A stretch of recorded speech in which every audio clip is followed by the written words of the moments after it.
오늘도 새벽 예배를 드리게 하시 하나님께 감사와 찬송과 영광을 올려드립니다. 우리 다 함께 사도신경으로 신앙 고백하신 후에 찬송가 323장을 부르신 후 사도행전 6장의 말씀을 읽으신 다음 오늘 말씀을 듣도록 하겠습니다. 예수 믿는 사람들을 성도라고 부릅니다. 거룩한 성자에다 무리도입니다. 하나님께 부름받은 사람을 말합니다.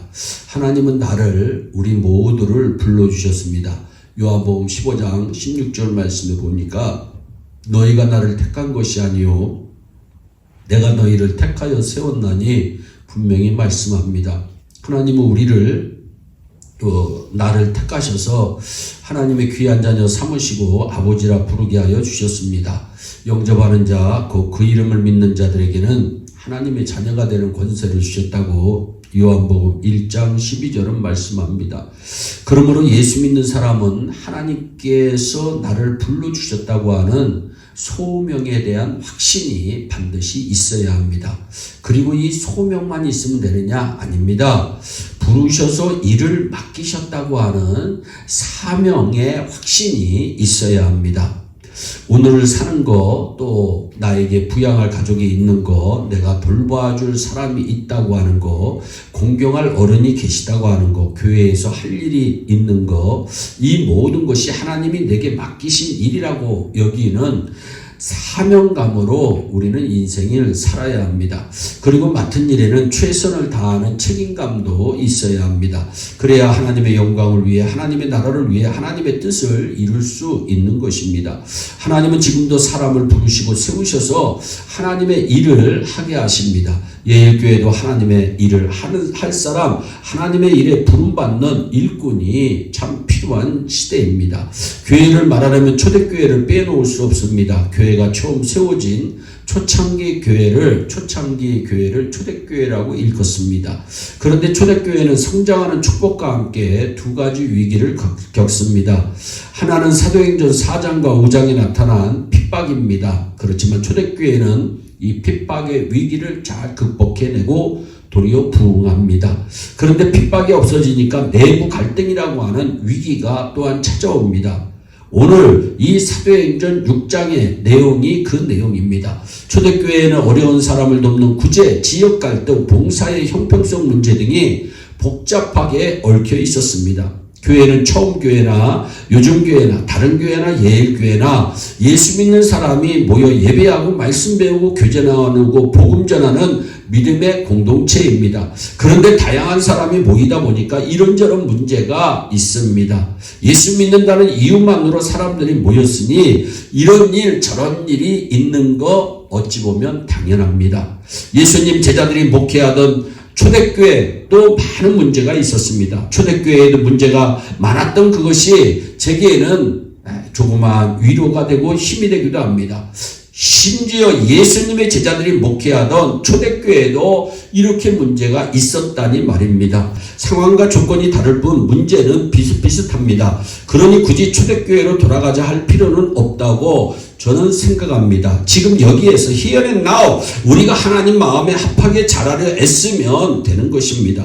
초대교회가 했던 여러 가지 일 중에 어렵게 살아 홀로 된 부인들을 돕는 귀중한 일이 있었습니다. 그런데 히브리파 사람들이 헬라파 사람들을 제외하고 히브리파 사람들만 도와주었습니다.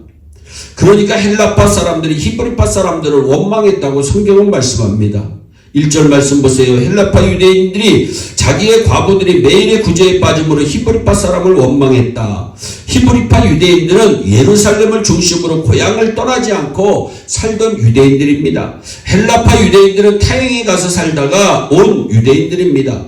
즉 본토박이 유대인과 타향살이 살다 온 유대인들 간의 문제였습니다. 이 모습은 요즘 교회와 성도들을 보아도 비슷합니다. 오래된 교인과 막 새로 들어온 교인들 간의 문제가 교회에는 있습니다. 초대교회는 갈등과 불만을 해소하기 위해 일곱을 택하여 집사로 세웁니다. 3절입니다. 형제들아 너희 가운데서 성령과 지혜가 충만하여 칭찬받는 사람 7을 택하라. 우리가 이 일을 그들에게 맡기리라. 일 맡기는 사람, 일하는 사람이 집사입니다. 높임받거나 대접받으라고 세우는 것 아닙니다. 바울은 고린도전서 4장 1절에서 그리스도의 일꾼이라고 칭합니다. 사람이 마땅히 우리를 그리스도의 일꾼이요 하나님의 비밀을 맡은 자로 여길지어다. 그래서 초대교회가 일꾼 뽑을 때 어떤 사람을 뽑았습니까? 교회에 필요한 사람은 믿음의 사람임을 증거하고 있습니다. 하나님의 일은 머리 좋은 돈 많은 출세한 잘난 사람이 하는 것이 아닙니다.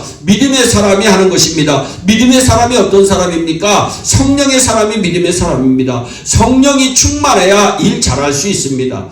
성경의 베드로를 보세요. 3년 동안 예수님과 동행할 때 언제나 열정적으로 앞장섰던 인물입니다. 그러나 예수님이 잡혀 가시게 되자 3번이나 모른다고 그는 부인합니다. 단지 오래 따라다녔다고 해서 믿음의 사람이 되거나 성령의 사람이 되는 것이 아닙니다. 베드로는 성령 충만함을 받은 후에야 죽음도 두려워하지 않고 복음 전하는 믿음의 사람, 능력의 사람, 하나님의 귀한 일꾼이 됩니다. 또한 교회가 필요로 하는 사람은 믿음의 사람, 성령이 충만한 사람일 뿐만 아니라 지혜롭게 일하여 칭찬 듣는 사람이 되어야 됩니다. 지혜와 지식은 다릅니다. 지식은 배워서 하는 거고 지혜는 하나님이 주시는 것입니다. 야고보서 3장 17절에 오직 위로부터 난 지혜는 첫째 성결하고 다음에 화평하고 관용하고 양순하며 긍휼과 선한 열매가 가득하고 편견과 거짓이 없다고 말씀합니다. 참된 지혜는 위로부터 하나님께서 주시는 것입니다. 그러므로 우리는 수시로 기도하여 위로부터 주시는 지혜를 사모하며 지혜롭게 살아야 하는 것입니다. 우리 모두 하나님의 부름받은 귀한 일꾼되어 성령 충만함으로 믿음으로 지혜로 승리하여 칭찬 듣는 귀한 하나님의 백성들이 되시기를 주 예수 그리스도의 이름으로 축원합니다. 기도하겠습니다. 사랑의 하나님 참 감사합니다. 아버지 하나님이여 초대교회에 문제가 생겼습니다. 하나님의 일 구제 때문에 문제가 생겼습니다. 한쪽이 원망하고 불평하는 일이 생겼습니다. 하나님 귀한 일꾼을 택하여 세우면서 그 문제를 해결하는 아름다운 모습을 성경을 통하여 하나님 조명해 봅니다. 아버지 우리 예일교회도 성령이 충만한 사람이 많아지게 하옵소서. 믿음으로 사는 사람이 많아지게 하옵소서. 지혜롭게 사는 사람이 많아지게 하여 주셔서 많은 사람들에게 칭찬받아 하나님의 놀라운 하나님의 복된 교회가 날마다 부흥하고 성장하는 귀한 역사가 일어나게 하여 주시옵소서. 감사하고 예수님의 이름으로 기도하옵나이다. 아멘. 우리 다 함께 주기도문으로 예배를 마치시고 각자 개인 기도하신 후에 오늘도 주 안에서 승리하는 복된 하루 되시기를 바랍니다. 감사합니다.